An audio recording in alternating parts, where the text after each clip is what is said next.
இன்றைய நிகழ்ச்சியில் கருணை உள்ளம் மிக்க தம்பதியரை காணப்போகிறோம். இவர்கள் கசாப்பு கடைக்கு போகவிருந்த பார்வையற்ற, காலிழந்த, வால் துண்டிக்கப்பட்ட, நோய்வாய்ப்பட்ட 500க்கும் மேற்பட்ட மாடுகளை வைத்து பராமரிக்கிறார்கள். ஆனாலும் வழக்கம் போல் அருகே இருக்கும் காட்டுக்கு தினமும் காலையில் மேய்ச்சலுக்கு அழைத்துச் சென்று மாலையில் மீண்டும் தொழுவத்துக்கு அழைத்து வந்து தாகம் தீர்க்க நீரும் பசி போக்க வைக்கோலும் தருகிறார்கள். நல்ல நிலையில் உள்ள 1-2 மாடுகளை மேய்க்கவே சிரமப்பட்டு கொண்டிருக்கும் சூழலில் இத்தனை மாடுகளையும் வைத்து பராமரிக்கிறார் திருவள்ளூர் மாவட்டம் பூண்டி ஏரிக்கரையை அடுத்த மயிலாப்பூர் தேவந்தவாக்கம் என்ற கிராமத்தைச் சேர்ந்த நடராஜன் அவர்கள். காங்கேயம், கிர், காஞ்சிபுரம் குட்டை, நெட்டை, செங்கல்பட்டு குட்டை, நெட்டை, தஞ்சாவூர் குட்டை, காங்கிரேஜ், ஓங்கோல், சாகிலால், தார்பர்கார் என ஏராளமான பசுக்களையும் காளைகளையும் காண முடிகிறது இந்த கோசாலையில். பணியாளர்கள் உதவியுடன் மாடுகளை பராமரித்து வரும் இவருக்கு இவரது துணைவியார் ஸ்ரீவித்யாவும் உறுதுணையாக இருந்து வருகிறார். உழவே உலகு நிகழ்ச்சியில் இன்றைய தகவல் பகுதியில் நடராஜன் அவர்களின் ஸ்ரீ கோகுல கிருஷ்ணா கோசாலா பற்றி பார்ப்போம்.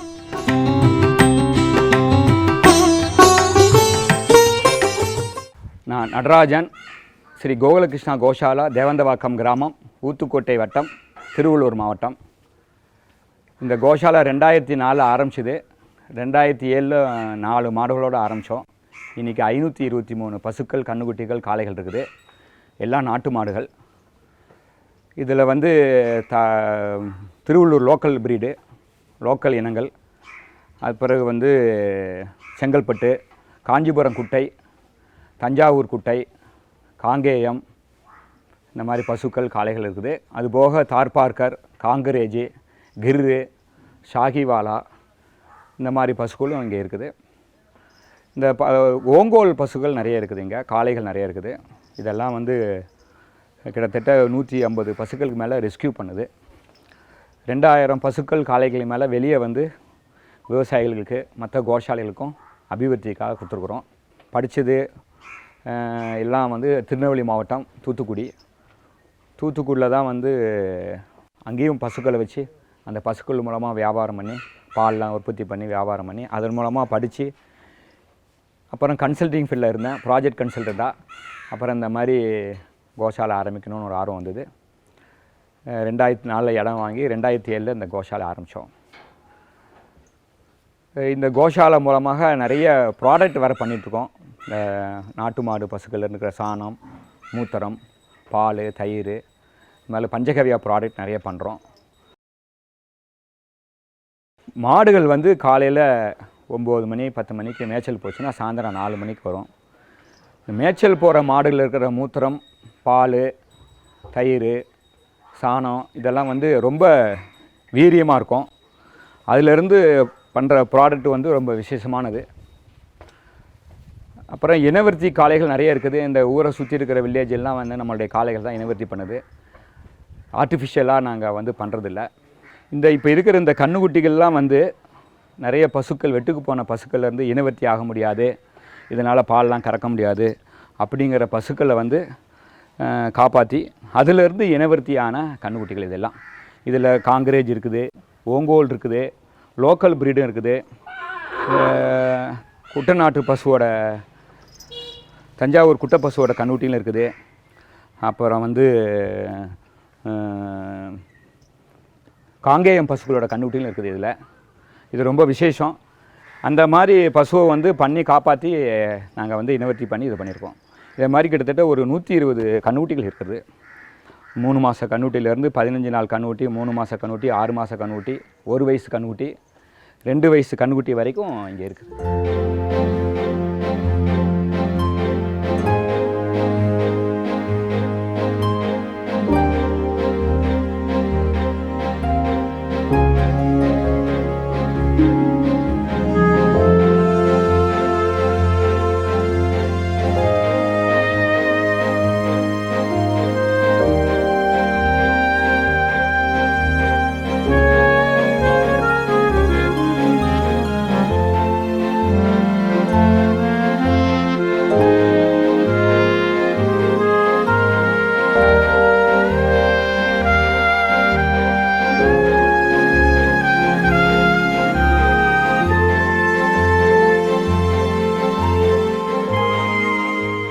இப்போ இந்த கன்றுக்குட்டிலாம் வந்து இதனுடைய தாய்கள்லாம் வந்து இனவர்த்தி கூட ஆகாது.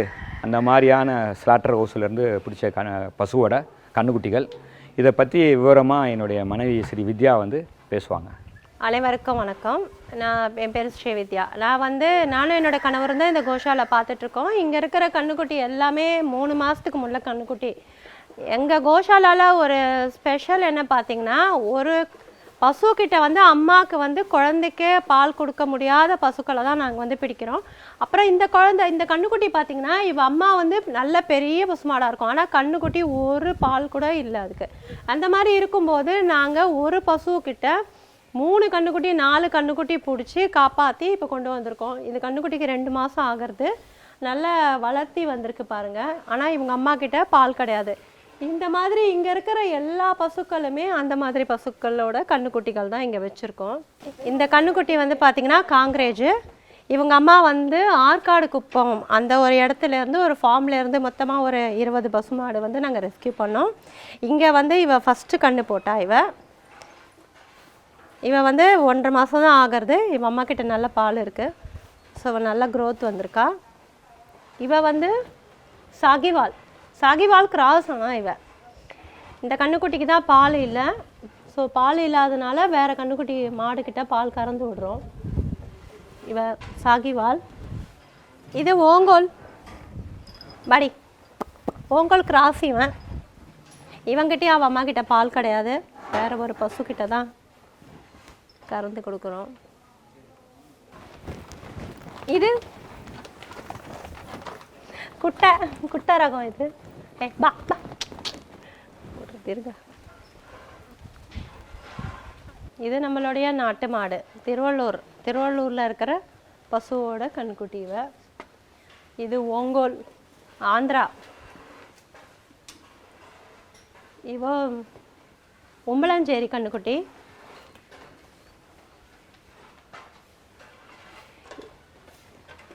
இதெல்லாம் நம்மளுடைய நாட்டு ரகம் தான். இது எல்லாமே நாட்டு ரகம். அது சின்ன குட்டை காஞ்சி குட்டை. இது காஞ்சி குட்டை. இது உம்பளஞ்சேரி. இது நம்மளுடைய நாட்டு மாடு. திருவள்ளூர் எங்களோட மாவட்ட மாடு. இது நாட்டு மாடு தான், எல்லாம் கலந்தது. இது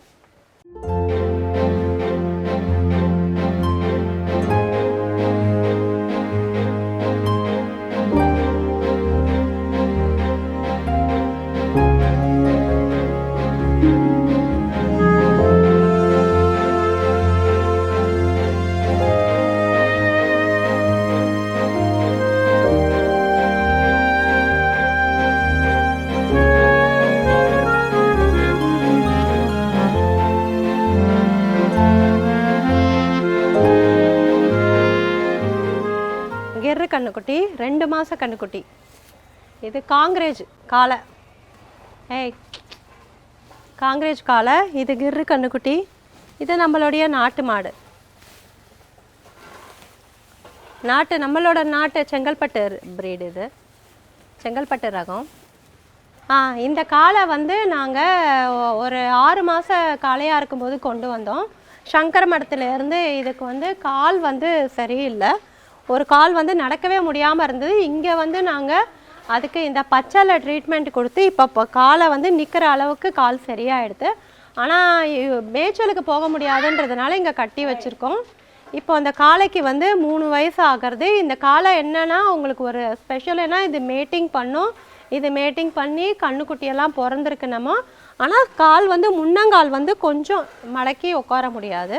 அதனால் இங்கே மேய்ச்சலுக்கு அனுப்பாமல் இங்கேயே கட்டி போட்டு அதுக்கு சாப்பாடு கொடுத்துட்ருக்கோம். இந்த காளை பார்த்திங்கன்னா அலிகர் பிரீடு. இது எங்கே கிடைக்கும்னா நம்ம கர்நாடகா சைடில் இந்த அலிகர் மாடு இருக்கும். இந்த காளை நம்ம கோஷாலைக்கு 9 வருஷம் ஆச்சு. இந்த காளையோடு சேர்ந்து 2 பசு மாடு நம்ம கர்நாடகாலேருந்து இதை வாங்கிட்டு வந்தோம். இந்த அலிகர்கிட்ட என்ன ஸ்பெஷல் பார்த்திங்கன்னா, என்னோட பசுக்கிட்ட நமக்கு பால் இருக்காது. கன்றுக்குட்டிக்கு மட்டும்தான் தேவையான அளவுக்கு பால் இருக்கும். ஆனால் என்னென்னா இங்கே காளை மட்டும் இல்லாமல் பசுவும் நம்மளுக்கு உழவு ஓட்டும். அதுதான் இந்த அலிகரோட ஸ்பெஷல். இது உடம்பு பார்த்திங்கன்னா அழகாக குதிரை மாதிரி ஒரே மாதிரி ஷேப்பாக இருக்கும். அப்புறம் இந்த பசுக்கள் ரெண்டும் வந்து கிராசிங் போயிடுது, பட் காலை மட்டும் அனுப்பலை. ஏன்னா நம்ம கோஷாலாவில் வந்து வேறு ப்ரீடு நிறைய காளைகள், மேட்டிங் காளைகள் இருக்குது. அப்போது ஒரு மாடு வந்து ஹீட்டில் வரும்போது நிறைய காளைகள் வந்து முன்னுக்கு போய் சண்டை போட்டுக்கும். அந்த மாதிரி தான் லாஸ்ட் டைம் சண்டை போட்டு இந்த கொம்பெல்லாம் கூட இப்படி ஆயிடுச்சு. காளைகளை பொறுத்த வரைக்கும் நம்ம வந்து இப்போ எந்த பசு வந்து ஹீட்டில் இருக்கோ, அதாவது செனைக்கு கூப்பிடுதோ அந்த ப்ரீடு காளைகளை மட்டும் நம்ம அவுத்து விட்டு மேக்ஸிமம் அந்த காளைகளே வந்து அந்த பசுவோட செனைப்படுத்துகிற மாதிரி நாங்கள் முயற்சி பண்ணிகிட்ருக்கோம். அப்போ அதனால தான் வந்து கோஷாலாவில் காளைகளை வந்து கட்டி போட்டுட்டு பசுக்களை மட்டும் நம்ம கிராசிங்க்கு அனுப்பிச்சிட்ருக்கோம். அதனால் இப்போ இவன் பேர் வந்து நான் அர்ஜுன் வச்சுருக்கேன். இவன் வந்து இங்கே இப்போதைக்கு இங்கே கட்டி போட்டு அவனுக்கு தீனி கொடுத்துட்ருக்கோம். நாளைக்கு வந்து அர்ஜுன் போவான், அப்புறம் இன்னொரு காளை நிறுத்துவோம், அதுக்கு மறுநாள் இன்னொரு காளைகள் அனுப்புவோம். அந்த மாதிரி நாங்கள் வந்து மாற்றி ஆல்ட்ரேஷனாக கிராசிங்க்கு வந்து காளைகளை அனுப்பிச்சிட்ருக்கோம். இங்கே மேய்ச்சல் போகிற பசுக்கள் வந்து எந்த ரக பசுக்கள், அதாவது நம்மக்கிட்ட ஒரு 4-5 ரகங்கள் இருக்குது. அந்த ரகங்களில் எந்தெந்த பசு வந்து இன்றைக்கி செனைக்கு கூப்பிடுதோ அந்த ரக காளைகளை மட்டும் நம்ம மேய்ச்சலுக்கு அனுப்புகிறோம். அதனால் அந்த இன காளைகளை அந்த இன பசுக்களோட சேர வைக்கிறதுனால நமக்கு அந்த இனங்கள் வந்து காக்கப்படுறது.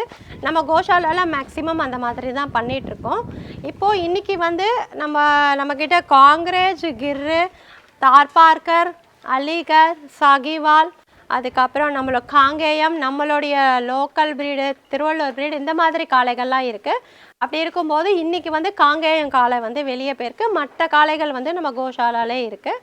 நாளைக்கு ஒரு காளைகள் அனுப்புவோம். இப்போது இவன் அர்ஜுன் என் பின்னாடி இருக்கான், அவனை அனுப்புவோம். அதுக்கப்புறம் எங்ககிட்ட கிர்ரு இருக்குது, சின்ன ராமோ, அவனை அனுப்புவோம். அந்த மாதிரி காங்கிரேஜ் பீஷ்மா இருக்கான். அந்த மாதிரி ஒரு காளைகளுக்கு நாங்கள் ஒரு பேர் வச்சுருக்கோம். அந்த காளைகள்லாம் மேய்ச்சலுக்கு போயிடும். இவன் பேர் வந்து ருத்ரன். இவன் வந்து ஓங்கோல் பிரீடு, அதாவது எங்களுடைய கோசாலைக்கு பக்கத்துலேயே தான் இருக்குது ஆந்திரா. இது ஆந்திராவில் வந்து ஓங்கோல் ஒரு கிராமம் இருக்கிற ஒரு ரகம். இந்த காளைகிட்ட என்ன ஸ்பெஷல் பார்த்தீங்கன்னா, நம்மளுடைய ஓங்கோல் ரகங்கள், அதாவது நம்மளுடைய சதர்ன் இந்தியாவில் அதில் வந்து பால் அதிகமாக கொடுக்குற ரகம்னு பார்த்திங்கன்னா ஓங்கோல் ரகம் தான். இந்த காளைகள் மூலமாக நமக்கு பசு வந்து செனையாகி போடுற கண்ணுக்குட்டிக்கிட்ட பால் வந்து நிறையவே இருக்கும். இங்கே லோக்கலில் வந்து நம்ம 4 பஞ்சாயத்து இருக்காங்க. அந்த பஞ்சாயத்தில் யாருமே வந்து இப்போ செனை ஊசி போடுறதே கிடையாது. ஏன்னா எப்படி நமக்கு ஒரு சாப்பாடு கொடுக்குறோம், ஒரு தண்ணி கொடுக்குறோன்ற மாதிரி ஒரு பசுக்கு வந்து இயற்கையாக வந்து காளைகள் மூலமாக செனை தரிக்கிறதா வந்து அதுக்கும் சந்தோஷமாக இருக்கும். நம்ம இன்ஜெக்ஷன் போடுறதுன்றது அவ்வளோ நல்லது இல்லை. ஏன்னா இப்போது நம்ம காளைகள் மூலமாக செனைப்படுத்தினோன்னா அது நிச்சயமாக அந்த பசுக்கள் வந்து 100% வந்து செனையாகிறதுக்கு வாய்ப்பு இருக்குது. ஆனால் ஒரு ஊசி போடும்போது அந்த காளைகள், அந்த பசுக்களுக்கு வந்து அந்த தேவையான அந்த ஒரு சந்தோஷம் கிடைக்கிறதில்ல. அது வந்து நம்ம வந்து செய்யக்கூடாது. காளைகள் மூலம்தான் இனப்பெருக்கம் பண்ணணும். அதனால் இங்கே நிறைய பேர் இப்போ என்ன பண்ணுறாங்கன்னா, இங்கே ஒரு 4 வில்லேஜஸில் யாருமே வந்து செனை ஊசி போடுறதே இல்லை.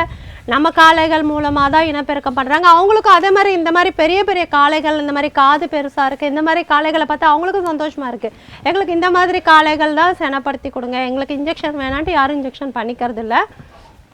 நம்மளுடைய நாட்டு காளைகள் வந்து நம்ம அழியாமல் வந்து நம்ம காப்பாற்றணும். அதில் முக்கியமாக நம்மளுடைய இந்த ஓங்கோல் ரக காளைகள் வந்து இன்னும் 7 அடி கூட வளரும் இந்த காளைகள். இவன் வந்து எப்படின்னா, இந்த மணல் ஓட்டுறாங்க இல்லையா, அது மூலமாக நம்ம காவல்துறை மூலமாக இந்த காளைகள் வந்து நம்மக்கிட்ட ஒப்படைச்சாங்க. நம்ம இந்த ஒரு 2 வருஷமாக இந்த காளைகளை நம்ம பராமரிச்சுட்டு இருக்கோம். அதே மாதிரி இந்த மணல் நிறைய பேர் மணல் ஓட்டுறாங்க. அந்த காளைகளெல்லாம் வந்து காவல்துறை வந்து பிடிச்சு நம்ம கோஷாலையில் தான் கொண்டு பராமரிப்புக்கு விடுறாங்க. அந்த மாதிரி காளைகளையும் வந்து நம்ம காப்பாற்றுறோம். நம்மளுடைய ஒரே ஒரு விருப்பம் என்னென்னா, காளைகள் எல்லாமே பாதுகாக்கணும். பசுக்களை மட்டுமே நிறைய பேர் பாதுகாக்கிறாங்க, காளைகளை வந்து பாதுகாக்கிறதில்ல. காளைகளை பாதுகாத்தா தான் நமக்கு பசுக்கள் இருக்கும், பசுக்கள் இருந்தால் தான் இனவிருத்தி வரும். ஸோ அதனால் எல்லாருக்கிட்டையும் சொல்லிக்கிறது, காளைகளையும் பாதுகாக்கணும் நம்ம.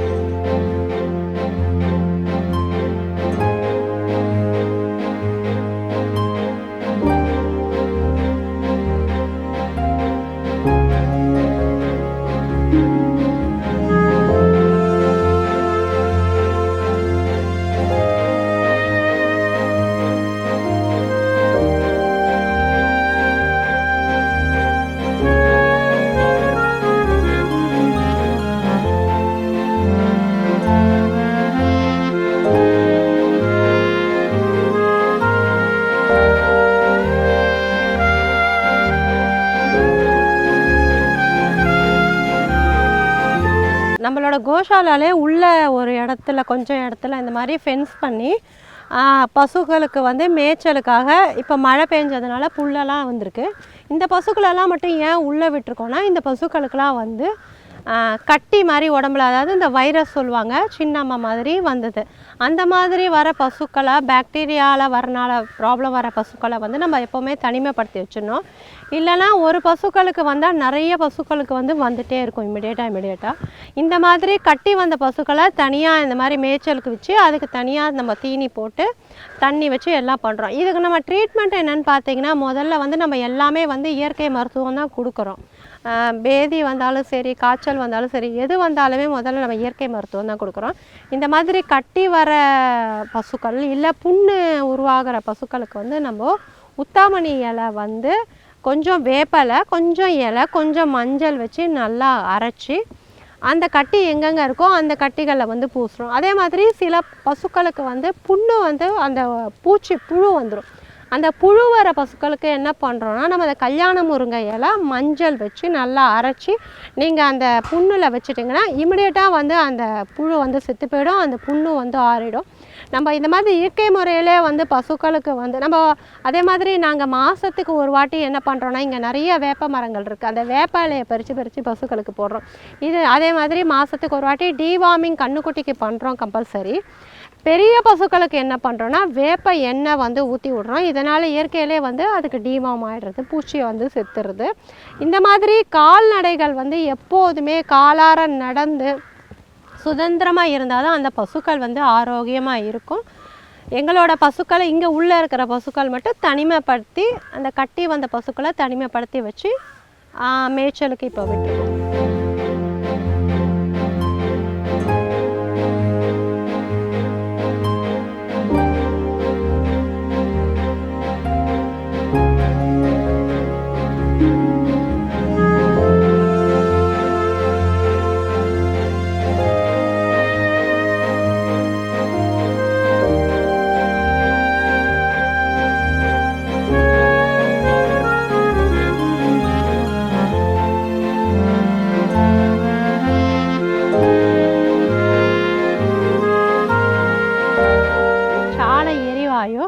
நம்ம இங்கே ஒரு கோஷாலாவில் வேலை செய்கிற ஒரு 50 பேர் வந்து இங்கே சாப்பிட்றாங்க. அவங்களுக்கான சாப்பாடு, நாங்கள் வீட்டில் பண்ணுற சாப்பாடு எல்லாமே வந்து நாங்கள் எல்பிஜி வாங்குறதே இல்லை.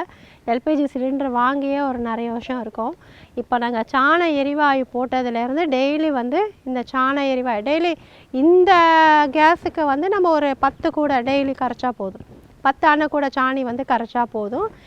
இந்த கேஸை வந்து ஒரு 50 பேர் 100 பேர் ஒரு விஷயத்துக்கு ஒரு சின்ன ஃபங்க்ஷனுக்கு கூட இந்த சாணமே கேஸே போதுமானதை நம்ம யூஸ் பண்ணுறோம். இதிலேருந்து வர அந்த அம்மோனியா இது வெளியாகி இந்த ஸ்லரி வெளியே கலெக்ட் ஆகுது. இந்த ஸ்லரியும் நம்ம வந்து உரமாக வந்து யூஸ் பண்ணலாம். மண்புழு தயாரிக்கிறதுக்கு நம்ம இந்த சாணம் போடுறதுக்கு பதிலாக இந்த ஸ்லரி போட்டோன்னா சீக்கிரமே அந்த மண்புழு வந்து க்ரோத் ஆகி வரும். அந்த மாதிரி பசுக்கு தேவையான அந்த அசோலா ரெடி பண்ணுறோம், அதுக்கும் வந்து நம்ம சாணம் போட்டாக்கணும். அந்த சாணத்துக்கு பதிலாக இந்த ஸ்லரி போட்டோன்னா நம்மளுடைய அந்த அசோலா வந்து சீக்கிரமே வந்து பூக்கும். இந்த மாதிரி நிறைய பயன்கள் வந்து இந்த சாண எரிவாயுவில் இருக்குது. இப்போ நம்ம எப்படி இந்த சாண எரிவாயு பண்ணுறது, இதில் என்னென்ன முதல்ல நம்ம பண்ணியிருக்கோன்றது பார்க்கலாம். இங்கே ஃபஸ்ட்டு ஒரு டேங்க் வச்சுருக்கோம். இங்கே டேங்க்கில் இருந்து நமக்கு இங்கே தண்ணி வருது, ஏன்னா இந்த சாணத்தை கரைக்கிறதுக்காக. இந்த தொட்டியில் சாணம் வந்து கட்டியாக போகக்கூடாது, நல்லா கூழ் மாதிரி கரைச்சி போடணும். அப்போ தான் வந்து கேஸ் நல்லா எழும்பும். ஸோ அதுக்கான ஒரு தொட்டி வச்சுருக்கோம். இப்போது வந்து இங்கே சாணத்தை வந்து இந்த அன்னக்கூடையெல்லாம் அளந்து விட போகிறோம். இப்போது இந்த சாணத்தை வந்து இங்கே போட போகிறாங்க. இப்போ சாணம் இதுக்குள்ளே போடுறாங்க.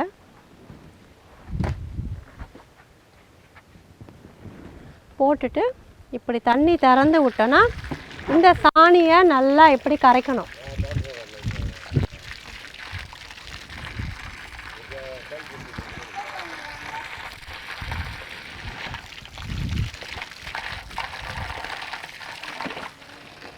இதை நல்லா இந்த மாதிரி கட்டியாக வருது இல்லையா சாணம், அந்த மாதிரி கட்டியாக போகக்கூடாது.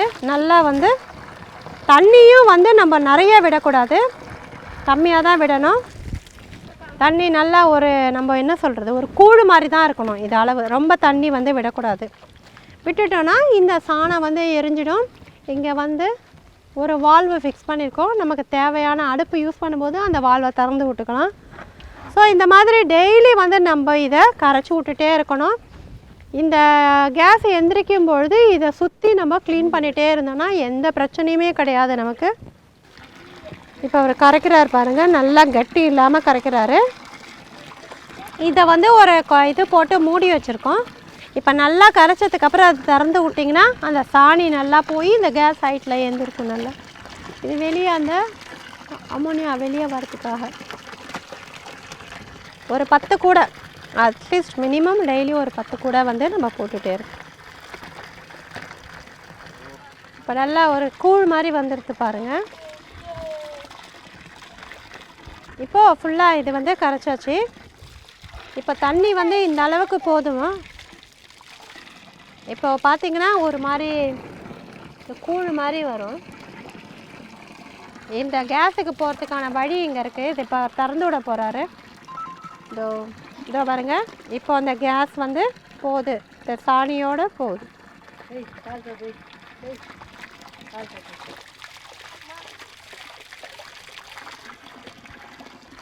நம்ம டெய்லி கரைச்சிட்டே இருக்கணும். ஏன்னா ஒரு நாள் வந்து கேஸ் எந்திரிச்சிருக்கு, நம்ம யூசேஜ் இல்லைன்னா கூட வந்து கரைக்காமல் இருக்கக்கூடாது. ஏன்னா வந்து ஒரு 10 நாள் அந்த சாணம் உள்ளே போய் தான் அந்த கேஸ் வந்து ப்ரொடியூஸ் ஆகும்.